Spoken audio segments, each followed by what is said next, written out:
मैं बस इतना कहना चाहता हूँ भारत से कि तुम अपने असली चेहरे को पहचानो। तुम गौतम बुद्ध के देश हो और तुम्हारे राजदूत कह रहे हैं कि ज्ञान के लिए भारत जाने का द्वार बंद है।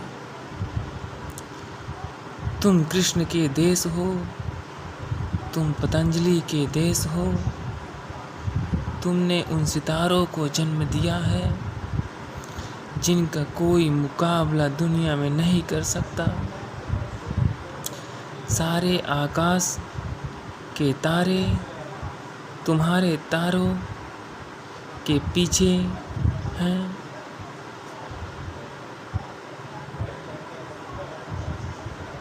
तुम जागो ताकि ये दो कौड़ी के राजनीतिज्ञ तुम्हारा और तुम्हारे आने वाली पीढ़ियों का शोषण ना कर सके, ताकि अंधे लोग एक आँख वालों के देश का मार्गदर्शन ना कर सके।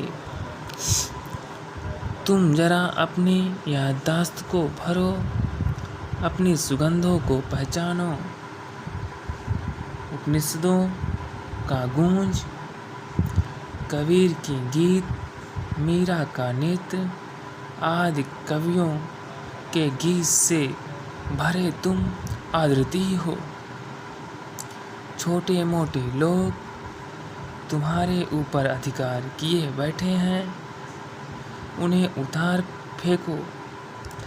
तुम्हारा देश अभी भी बुद्धिमानों से खाली नहीं है,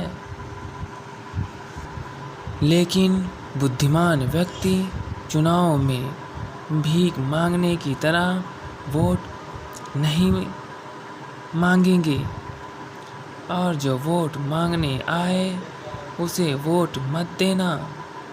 जिसे तुम वोट देना योग्य समझना, उसे वोट देना। भारत को एक नए ढंग का लोकतंत्र देना होगा, जो अब है, जहां राजनेता आर्थिक को छोड़कर जातिवाद को बढ़ावा देते हैं। उसे कभी वोट मत देना, क्योंकि वो हमें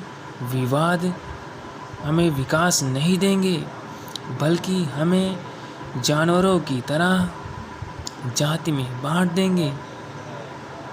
किसी को गाय कहें, किसी को भैंस कहेंगे, तो किसी को बकरी, कुत्ता, बिल्ली आदि की तरह पुकारेंगे।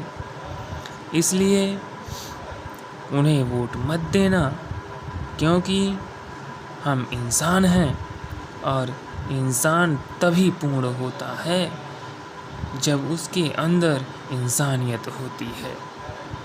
और एक इंसान को दूसरे इंसान के प्रति इंसानियत तभी होगी जब यहाँ जाति वर्ण व्यवस्था नहीं होगी। मैं यह बिल्कुल नहीं कहता कि इंसान में फ़र्क नहीं करना चाहिए, बिल्कुल करना चाहिए, लेकिन जाति और मजहब के हिसाब से नहीं, बल्कि ज्ञान के हिसाब से करना चाहिए। जिस प्रकार व्यक्ति नौकरी के लिए जितना ज़्यादा ज्ञानी होगा, वह उतने बड़े पद पर होगा। व्यक्ति जैसे जैसे ज्ञानी होगा, वैसे वैसे पद पर क्रमशः बैठेगा। इसलिए मैं कहता हूँ कि तुम जो सहस्त्रों वर्ष से हम पर जाति और वर्ण की जाल है, उसे अब उतार फेंकना चाहिए, क्योंकि न ये पहले थी और न अब हम इसे अब यहाँ रहने देंगे।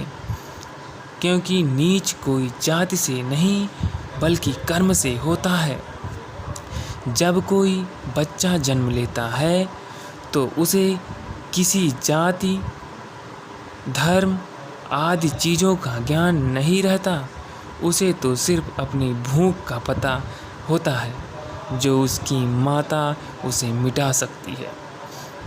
ऐसा सभी के साथ होता है, चाहे वह हिंदू, सिख, मुस्लिम, जैन, बौद्ध, चाहे जो हो।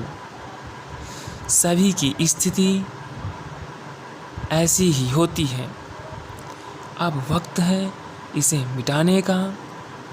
इसे मिटाने के लिए बहुत साहस की ज़रूरत होगी, क्योंकि पढ़े लिखे गंवार लोग इसे मिटाने नहीं देंगे।